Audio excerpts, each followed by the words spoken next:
Welcome back to the Complete History of Coffee, Episode 3, Coffee Civil War. Grab your favorite caffeinated beverage and let's get started.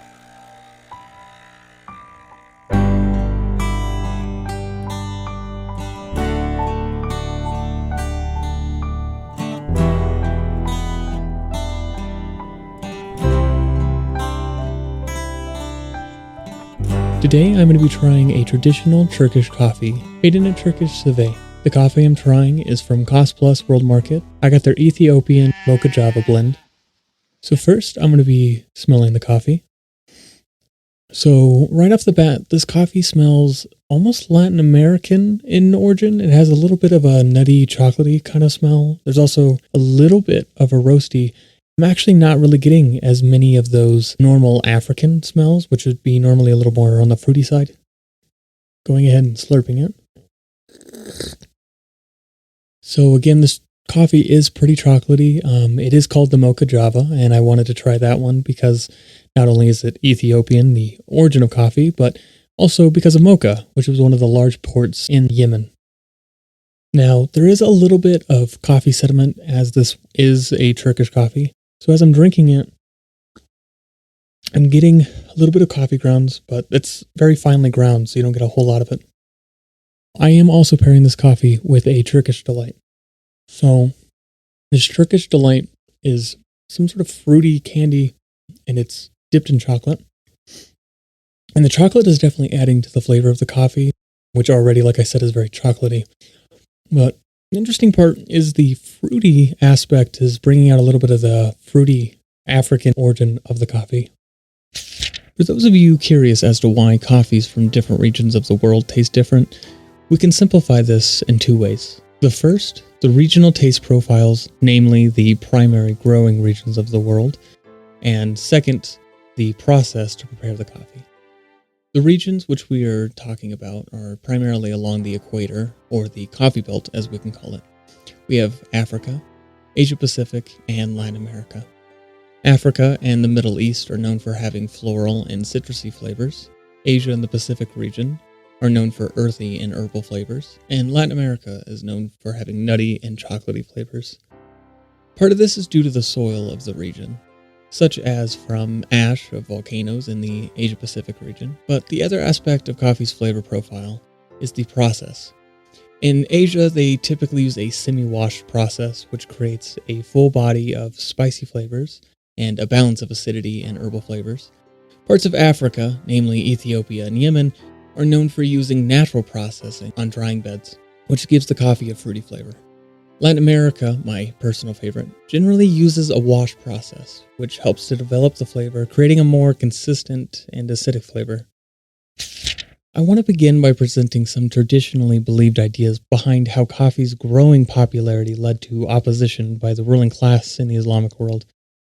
First, the Islamic world believed coffee was alchemically or chemically harmful, bad, and in some cases even went against the Quran. Second, the more pious members of society rejected coffee because it was a bid'ah, or innovation, which was viewed as heresy. Third, the ruling class feared the political activities which became a central part of coffeehouse culture. And finally, the officials in charge of public morality found many coffeehouse patrons indulged in improper pastimes, such as gambling or unorthodox sexual situations. With this in mind, let's get back to our story and see how coffee would play out in the Islamic world. Medieval Arab chroniclers attempted to fill in the gaps on the origins of coffee by creating legendary accounts, and in the case of Abu al-Tayyib al-Ghazi, he wrote that Solomon was the first to make coffee. In his account, Solomon visited a town being ailed by some disease, which the angel Gabriel told him to cure using roasted coffee beans from Yemen.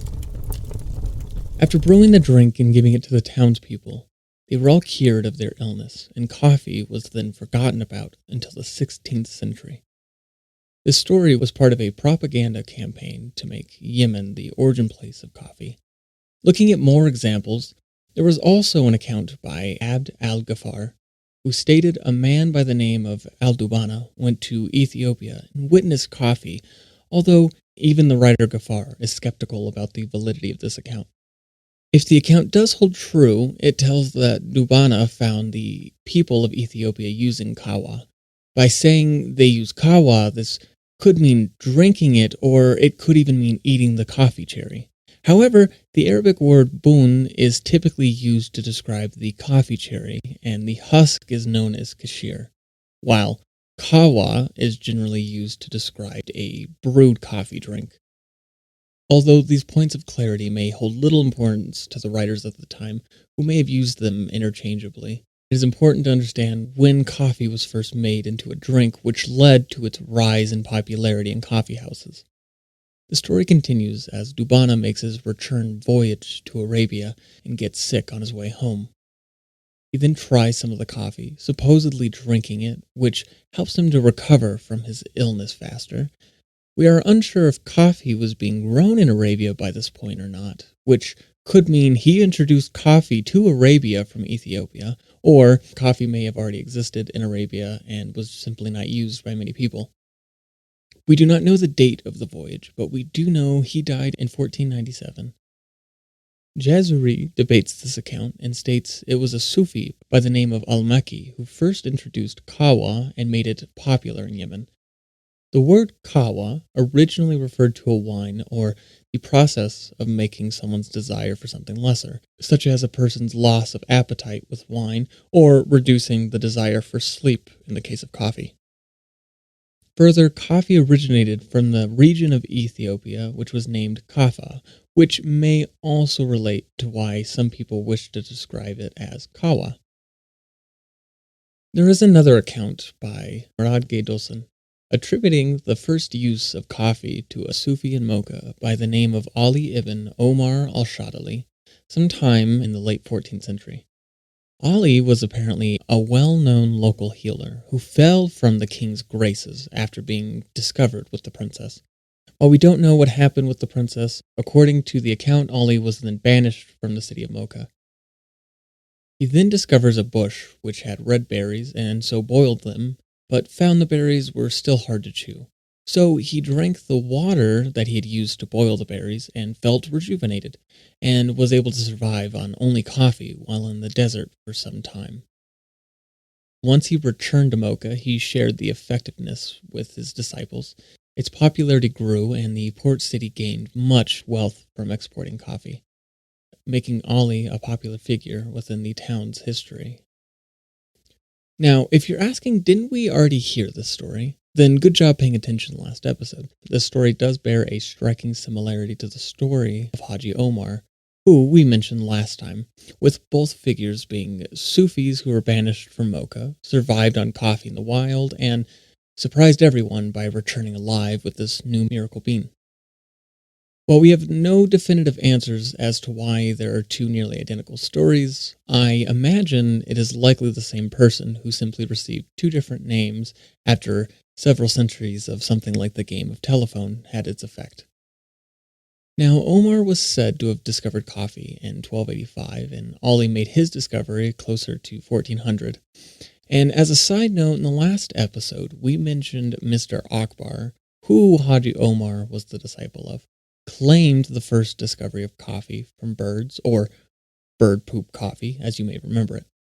This begs the question of why Omar would claim discovery of coffee if he was the disciple of the man who already discovered it.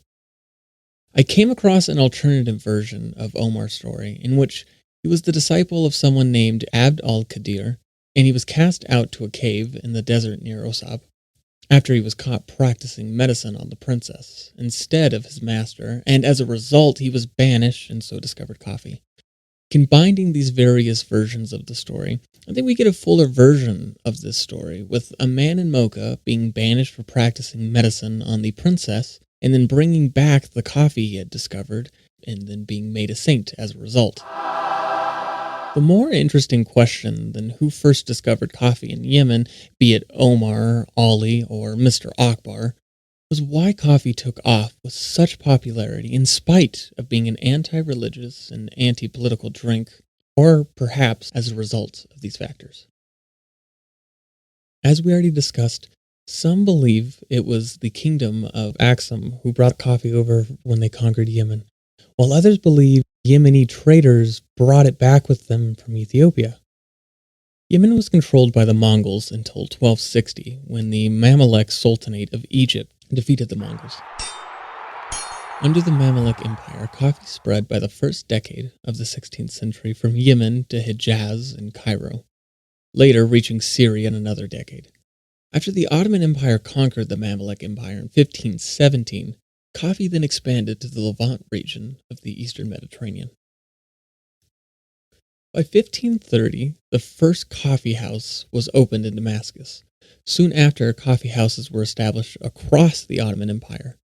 In 1538, the Ottomans conquered Yemen, helping to further spread coffee across the empire.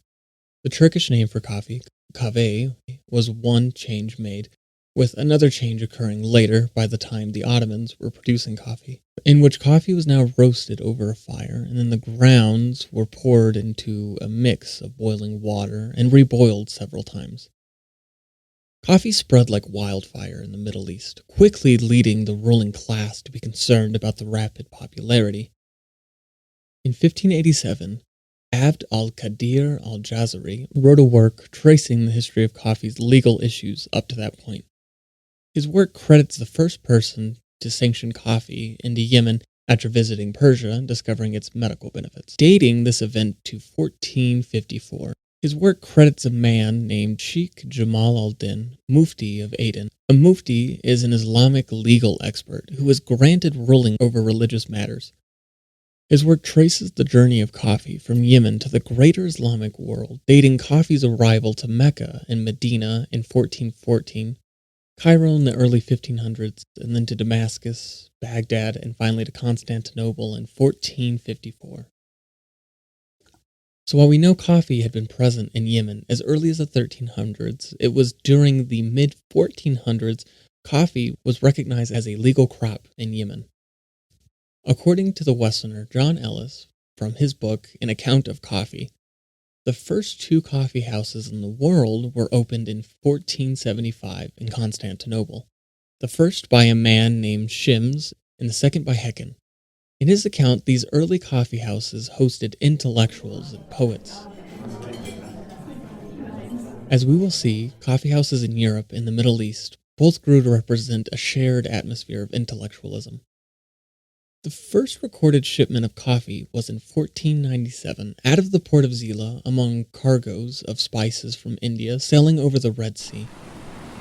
The Banyans from Gujarati took control of the trade of coffee across the Indian Ocean and began loaning money to farmers to grow coffee in Yemen. These coffee plantations started production in the 1540s and then continued to be the only producers of coffee for 150 years straight. The two main ports in Yemen, Mocha and Hodeidah, were the distribution centers of Yemen, with Hodeidah supplying the Ottoman Empire itself and Mocha shipping coffee to other regions of the world. Mocha would become the primary port in Yemen and would eventually supply European traders in the 18th century who wished to buy coffee. The high demand for coffee by Europeans and the insufficient ability of Mocha to supply them led to alternative ports being used, and eventually Mocha declined as a result, which coincided with the shift in the Islamic world from coffee to tea. In 1523, Muhammad ibn attempted to close down coffee shops in Mecca, but he was succeeded by his son, who not only disagreed with his father's views on coffee, but actually served it to his guests. Nearly 20 years later, in 1544, the Ottoman government sent word to Hejaz that coffee was outlawed again. The town did not comply with this command, however, and continued coffee consumption anyway. Around this same time, Cairo experienced disagreements revolving around coffee from immigrants who brought with them coffee and opposition to it. The leader of the coffee opposition movement in Cairo was led by a man named Ahmad ibn Abd al-Haq al-Sunbati, who followed in his father's footsteps as to the hatred of the drink. His faction of anti-coffee followers began attacking coffee houses in 1537 or 35 after a statement was released regarding his dislike of coffee. The anti-coffee faction destroyed fixtures and attacked people in coffee houses. In response, coffee drinkers took to the street and a civil war almost ensued. The issue was brought before a judge in Cairo who tested the claims of coffee's intoxicating properties by serving it to a council of men and seeing what its effects were. After determining it had no ill effects, he sided with the legalization of coffee. I can't help but imagine people getting into a civil war over coffee, with one side flying a coffee flag and shotgunning coffee like a can of beer before battle, with the other side claiming religious conservatism and struggling as a result to retaliate in early morning battles because they didn't get their morning cup of coffee. Better yet, this would be like people going to civil war today over the legalization of something like alcohol. The legalization of coffee on the grounds, pun intended, of religion were disputed. Unlike wine, which was more agreed upon as being taboo by religious community, coffee led to a greater conflict. Coffee is not talked about in the Quran, so it is through interpretation of the Quran why Islamic law could be argued against the consumption of coffee. One such argument was coffee drinking was inherently wicked because of the pleasure which people derived from drinking it. This led to the idea of coffee as a devil's drink. Coffee, however, was also disapproved of by some in the secular community due to the gatherings in which people were drinking it and misbehaving as a result. While wine can cause drunkenness, coffee cannot be argued so directly against. The opposition to coffee then came from coffee's ability to be mind-altering. Opponents to coffee could cite the Islamic law of Sharia as it outlawed consumption of harmful substances. However, defenders of coffee saw prohibition of coffee as a sin because it prevented access to God's bounty. A physician by the name of Bexdid Muhammad studied coffee and determined coffee to be responsible for not only his own ills, but those of the public as well. His findings were not enough to prohibit coffee, but it could be used to issue a fatwa, or counsel to determine coffee's legality. Such an argument was not strong, as opposition can always find a physician to give the opposite medical result in return. Medieval Islamic medicine still relied on ancient Greek understandings of anatomy, as understood by the Greek physician Galen. In summary, coffee was thought to potentially cause disease, melancholy, hemorrhoids, headaches, and insomnia. In regards to hemorrhoids, headaches, and insomnia, there is truth to these potential effects. In support of coffee, it was found to be good for women and was also helpful with a cold or a cough. Coffee also had the effect of making someone skinnier due to the appetite suppressant which it creates. It was suggested to avoid drinking coffee with milk, as this could cause leprosy. Researching this statement led me to discover a myth about eating fish and drinking milk as a cause of contracting leprosy. The myth is false, but it turns out armadillos are actually common carriers of leprosy, so beware of those pesky armadillos. Another warning was to avoid drinking coffee on an empty stomach, as this led sellers of biscuits and other food to make a lot of money at coffee house entrances. It seems we miss this warning in our modern society, but I don't think most people would complain about having a pastry with their coffee. Coffee was thought to also be beneficial to the kidneys, as well as the soul, because it allowed people to perform their nighttime religious devotions. This latter effect was another benefit of coffee, namely being able to repel sleep, which would relate to the negative aspect of insomnia mentioned previously. It is interesting that supporters of coffee never really described coffee as a remedy or cure for things as later European writers would use coffee for. Coffee had shifted away from religious to secular during the first quarter of the 1500s, being out of use by the Sufi in Yemen. Now common in Hijaz and Egypt, coffee soon entered Medina, where they utilized it at home, and in Mecca, where coffee houses became the norm for coffee consumption. In the book, Coffee and Coffee Houses, The Origins of a Social Beverage in the Medieval Near East, Coffee is compared to being to the Sufi Muslims what the Eucharist is to Christians, as it allowed for long nights of spiritual devotion, although not holding the same theological significance. Coffee houses then were important because they were designed for secular use, allowing the general population access to the growing coffee culture. Based on accounts from the period, it seems coffee houses were designed like taverns and wine houses. Many of the activities in coffee houses and government attempt to shut them down were also similar to taverns. However, where taverns were viewed as inherently bad, serving primarily low-life individuals and existed outside of urban life, coffee houses were part of the urban culture and consisted of people from all walks of life. Coffee began to be sold from not only coffee houses but also small coffee shops and even smaller coffee stalls. Coffee stalls are similar to today's little drive-through cafes since they are not designed for inside consumption. The stalls of this era, and still, even today, are associated with business areas, often being used by business people to obtain coffee or even to close business deals. Coffee shops were slightly larger than coffee stalls, functioning both as a grab-and-go, like a coffee stall, and as a dine-in, like coffee houses. They usually had a high stoop inside of the shop, or some benches outside of it for customers to sit while they drank their coffee. There are records of storytellers performing at coffee shops, causing patrons to flood in, leaving standing room only, and often even filling up and spilling outside of the coffee shops. This trend of performance spaces for coffee will continue into coffee's history in the West, with countries like Germany utilizing coffee houses for live performances. Coffee shops were highly popular in Cairo, and coffee houses were found in many of the cities in the Middle East. Around 1570, Istanbul was said to have had nearly 600 coffee shops, although this number may be including stalls as well.